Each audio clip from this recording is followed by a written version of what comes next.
warahmatullahi wabarakatuh. Waalaikumsalam warahmatullahi wabarakatuh. Bismillahirrahmanirrahim. Alhamdulillahirabbil alamin.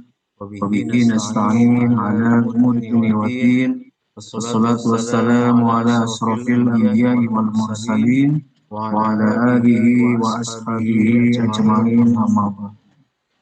Pertama-tama marilah kita memanjatkan puja dan puji syukur kehadirat Allah Subhanahu wa Ta'ala atas karunia nikmat yang telah Allah berikan kepada kita, sehingga pada kesempatan pagi hari ini kita dapat kembali berkumpul melalui media virtual Google Meet Man 21 Jakarta atau dalam majelis pembelajaran sejarah yang insya Allah dengan pembelajaran sejarah yang kita lakukan dapat senantiasa meningkatkan pemahaman kita dan terutama dapat meningkatkan kesadaran kepada seluruh sivitas akademika Man 21 Jakarta, terutama anak-anakku sekalian, untuk dan mampu mengambil mutiara hikmah, mengambil pelajaran dari peristiwa sejarah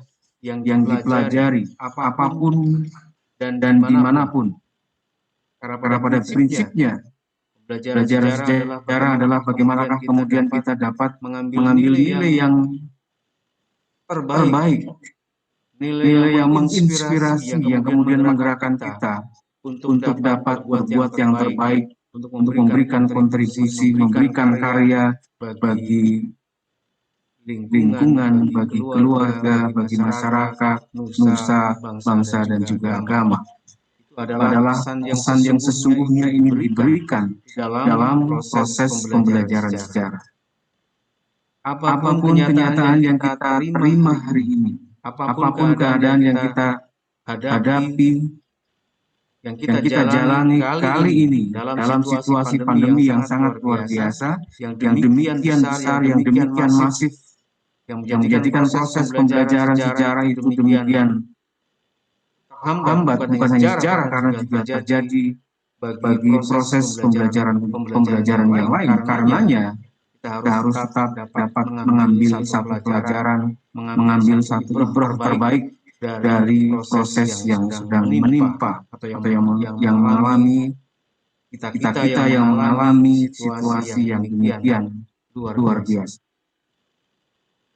Anak-anakku sekalian, dalam kesempatan yang baik ini, saya ingin sampaikan bahwa jangan sampai kemudian terbetik dalam pemikiran kita bahwa kegiatan pembelajaran di masa pandemi itu kemudian kalian maknai sebagai kegiatan yang gak ada artinya.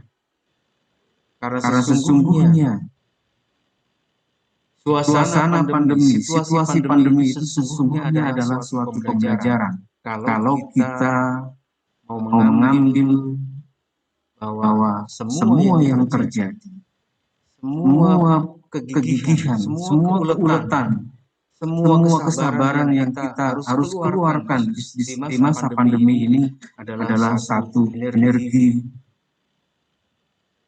yang memiliki makna pembelajaran apabila kita menempatkan seluruh peristiwa itu, menempatkan seluruh energi yang kita keluarkan untuk situasi tersebut sebagai suatu ilmu yang kemudian memperdalam kita, menguatkan kita, mengokohkan kita. Ya. Sebagai contoh, bahwa di dalam situasi pandemi itu ada unsur kesabaran yang semakin tertanam di dalam diri kita itu adalah sebuah realitas. Kenapa harus sabar? Sabar untuk kemudian menjalankan tugas, mengerjakan tugas dari berbagai macam pelajaran yang diberikan oleh Bapak Ibu guru merupakan satu ujian. Suatu proses pembelajaran yang tentu saja itu tidak dialami oleh generasi seperti guru-guru seperti Pak Arif dan beberapa guru yang lain tentu tidak mengalami pembelajaran situasi masa pandemi. Zaman dulu belum ada yang namanya pandemi sebagaimana yang kalian alami. Nah, itu artinya adalah suatu pembelajaran yang sangat luar biasa.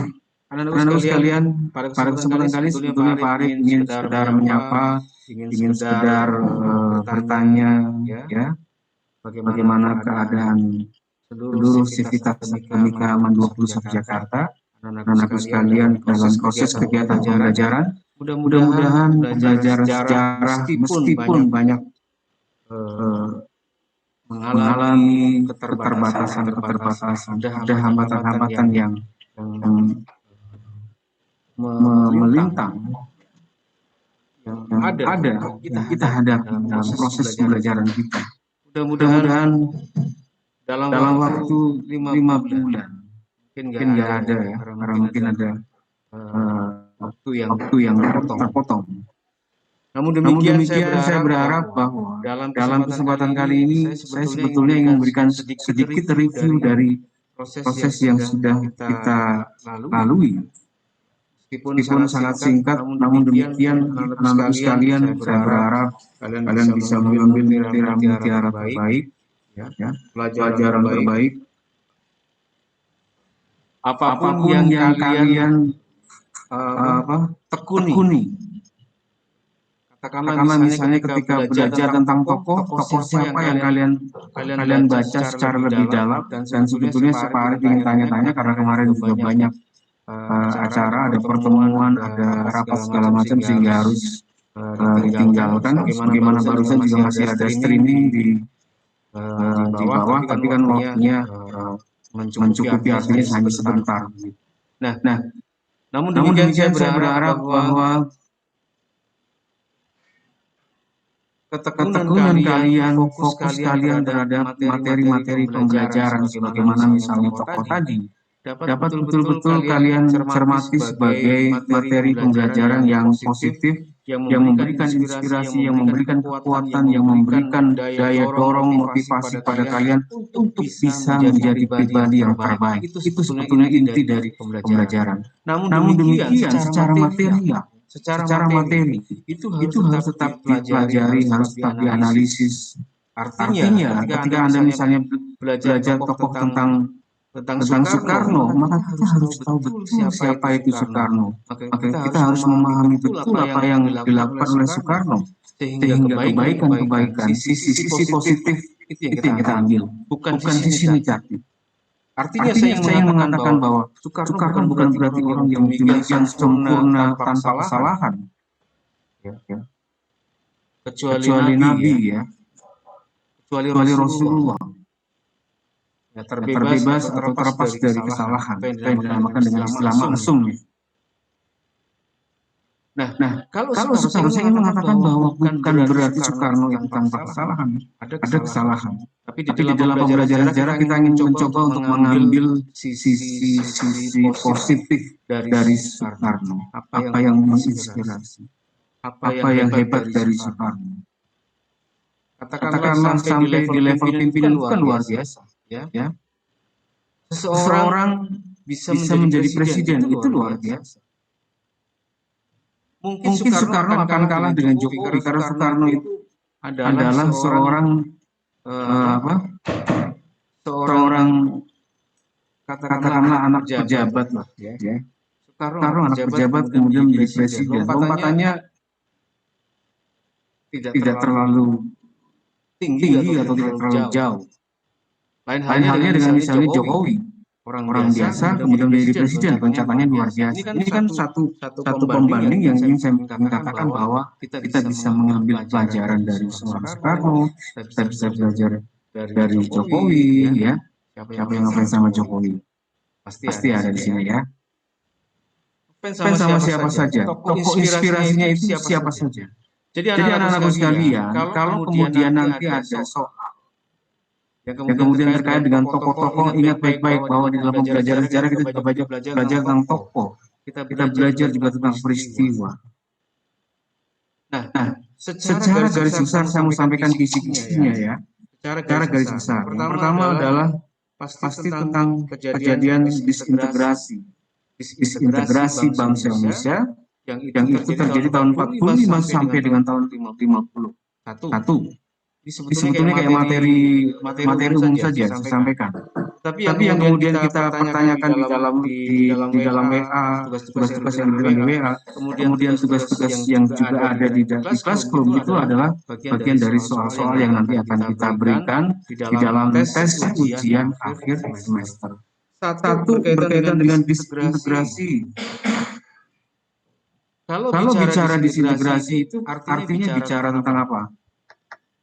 Bicara tentang disintegrasi itu artinya adalah bicara tentang materi-materi pemberontakan, katakanlah misalnya Darul Islam, Tentara Islam Indonesia, baik itu yang ada di Jawa Barat, Jawa Tengah, Aceh, Kalimantan, dan juga Sulawesi, Darul Islam, Tentara Islam Indonesia. Itu kalian pelajari baik-baik.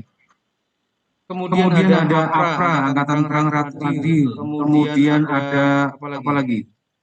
Ada PRRI Permesta, ada Westerling, ada RMS, panjangan dari Republik Maluku Selatan.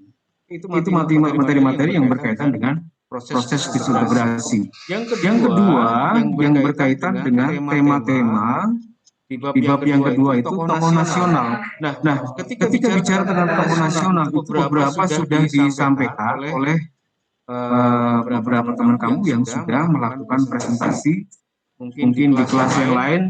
Silakan videonya ditonton kembali, itu berkaitan dengan tokoh nasional, dan tokoh nasional itulah yang nanti kita akan coba bahas dan nanti akan keluar juga di soal. Jadi tolong dipersiapkan baik-baik.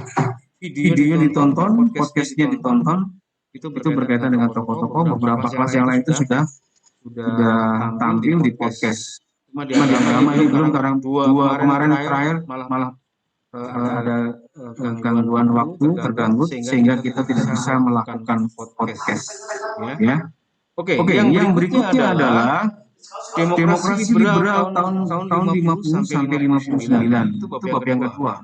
Demokrasi liberal tahun 50 sampai tahun 59. Kalau bicara demokrasi liberal itu bicara tentang pergantian kabinet. Ingat, Naswi Alju, Nasir, siapa lagi? Suptiman, Nasuwi Wilopo, Ali Sastro Amijoyo, Burhanuddin, kemudian Ali Sastro Amijoyo yang kedua, dan Juanda. Itu adalah nama-nama kabinet yang secara beruntun mengalami perubahan, mengalami pergantian dari 50 sampai dengan tahun 59. Nah, itu saya kira yang kalian harus persiapkan. Dan beberapa peristiwa yang terjadi dari tahun 50 sampai tahun 59. Yang berikutnya adalah dekret presiden tahun 59.